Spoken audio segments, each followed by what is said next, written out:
Da, putem vorbi acum. Da? Ce s-a întâmplat? De ce Ce s-a întâmplat? Au venit poliția cu caguli la ora 5 dimineață, a speriat copiii, le-a dat în spaimă și cu femeile bolnavi cu cardieșii, bărbați cu cardieșii. Băietul meu a fost pe caz de boală de Pentișia lui Iași, liber.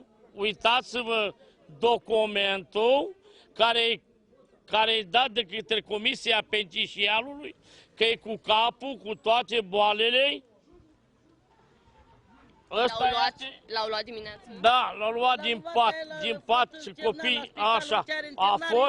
A fost ieri la spital, i-a luat analizele, poftim, Stănescu Ferdinand, e bolnav cu toate boalele, cu toate capul, cu toate, cu diabetul, cu mai multe. O tumor la cap. Așa, ăsta este certificatul lui de naștere și ăsta a dormit acasă, lângă copiii lui, a speriat